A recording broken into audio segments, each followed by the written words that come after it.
When a U.S. fighter jet flies into hostile territory, the pilot is never alone on the mission.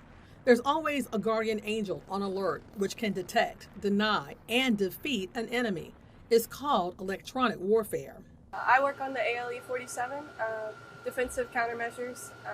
Basically just taking a threat out of the air, an unknown threat, and finding a countermeasure for it. So immediately reacting to that threat and eliminating it. At Robins Air Force Base, Georgia, ALE-47 defense technology is continuously evolving to help the U.S. and its allies to fly, fight, and win.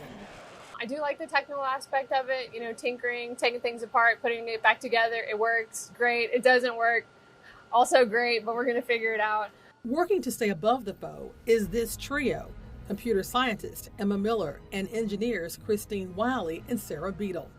They are members of the Electronic Warfare and Avionics Foreign Military Sales Branch, which is under Air Force Lifecycle Management. FMS is the U.S. government program for transferring defense articles, services, and training to our international partners. The FMS program is funded by administrative charges to foreign purchasers and is operated at no cost to taxpayers. It's their mission to protect America's interests at home and abroad. It's a very fulfilling job, knowing that what I'm doing here is helping someone make it home safely to their families and fly a successful mission. I mean, it doesn't get much more fulfilling. But for these teammates, there's even more to be proud of, and that's being women in the science, technology, engineering, and math community within this division at Robins. I've been here now for 16 years, and this is the most that I have seen of women engineering in the field. So it's an inspiration just to see them in the building, doing what they love to do, just sharing their work knowledge with the workforce and then allowing us to grow. So it inspires not only me, it inspires the entire building, it inspires our community.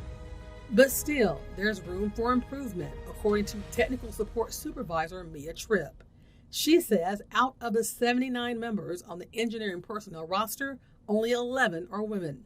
And it's that type of underrepresentation around the world that prompted the United Nations to declare February 11th as International Day of Women and Girls in Science. The goal is to achieve full and equal access and participation in STEM fields for this segment of the population worldwide. Don't know what you like until you actually exposed to it. I think the earlier we inspire girls to let them know to get their confidence level and who and what they can accomplish, I think it's better. So we were told growing up that girls were not good in math and engineering, but we're teaching them now at a young age that you can do whatever you want to do. Now, I love the fact that we are pushing our young girls, our young ladies to the environment of STEM. And Wiley is grateful she was encouraged at home and at school to choose a STEM career.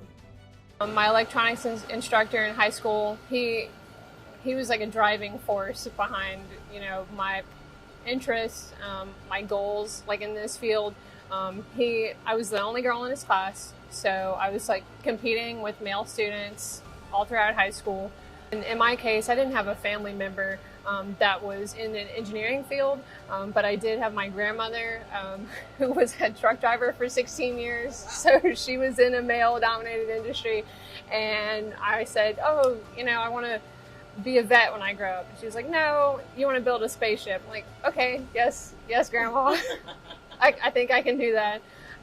So yeah, I got this offer shortly before I graduated, and I pretty much haven't looked back. It's been amazing. And these women believe as times continue to change, so will the faces in the STEM world.